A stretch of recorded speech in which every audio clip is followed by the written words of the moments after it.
I don't know about you, but sometimes you need to anchor something to the wall. I've got a cabinet here I'm going to be anchoring to the wall in a couple of days' time, and I'm using a French cleat to hold it back against the wall, because even though it's resting on the floor, I don't want it tilting forward. But you might have something like this, a small cabinet you want to hang on the wall, and you might wonder how you can do it. Am I going to put a cleat on, or am I going to use something like this, a metal fastening that will, it'll go that way, we'll hang it on the wall, but you'll see it. I want something that pretty much disappears. So I'm going to take a piece of wood, cut it in two, and make a cleat. This is called a French cleat, and this is how you make a French cleat.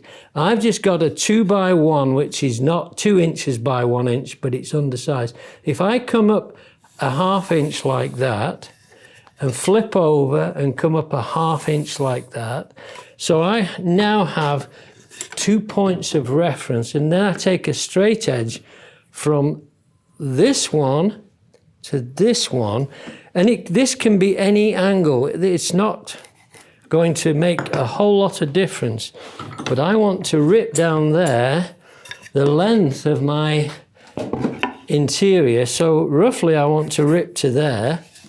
So I'm going to rip down this with a handsaw. So I'm going to start fairly low in the vise so I can minimize the vibration. And what we do is we stay on one side of the line or the other, get the cut started, like that. So I'm going to work from this side. I may turn it round in a minute. So I just rip down here as near as I can to the line, work down. So I'm just using an ordinary handsaw.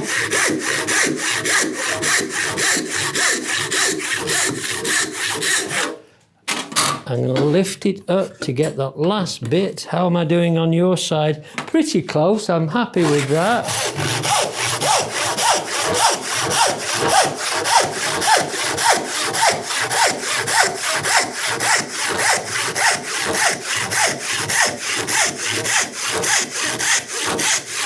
I've gone far enough, I know I have. I'm not working as accurately as I might in some applications, but so this, now I get the length that I need from inside the cabinet, like this. See that I'm same on this side, I am. So if I cross-cut these two pieces together, I now have two exact opposites. I'm going to go slightly shorter just to speed things up when I apply one of these to the cabinet. Which saw would you use? Doesn't really matter. I'm going on the cross cut here. So this is very simple. We've now got two exact opposites. One of these has to be anchored to the wall and one has to be anchored to the cabinet. So we have to get this right. You'll be surprised how often people get this wrong, and that includes me. So this now goes on the inside of the cabinet like this. So can you see? Let me put this here. I'm going to put two small step downs into the angle with a saw. So I'm going roughly here, and I actually stop before I get to the top of the angle. This is just enough room to take a screw head and a little bit more. Now I need a 1/2 inch chisel, something like that. Where do I have one? There's one. And I'm just going to pop this. It's not hardwood, this is not dense grain. Can you see how quick and simple this is? Same on this one. So I go in with the corner of my chisel. That gets the bulk of the waste out of the way.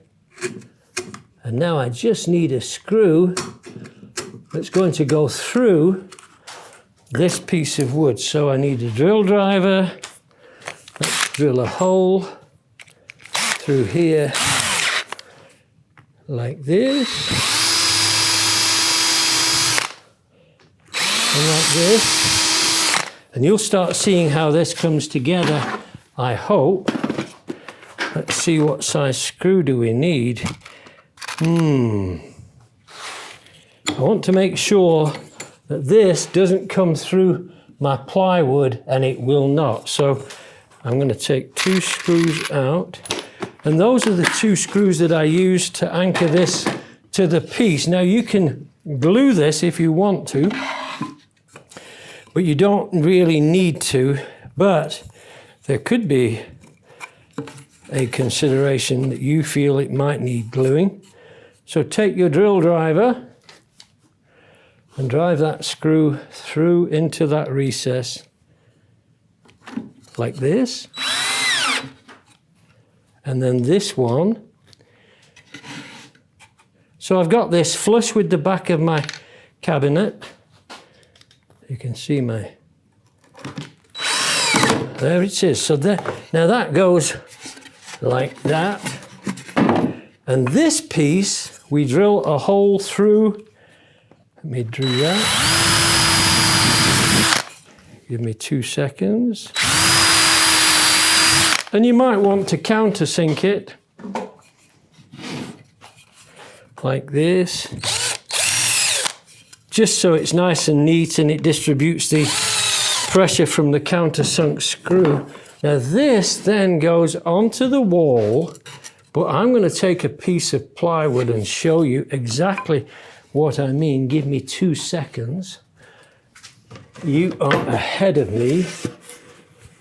Will that work? It does work. So let's put this and have a pretend wall here. 2 screws again. This you are going to love. The simplicity of it is really amazing. So this goes on the wall like this. Let's drive the screw into here. Put this on here, roughly where we're going to want it.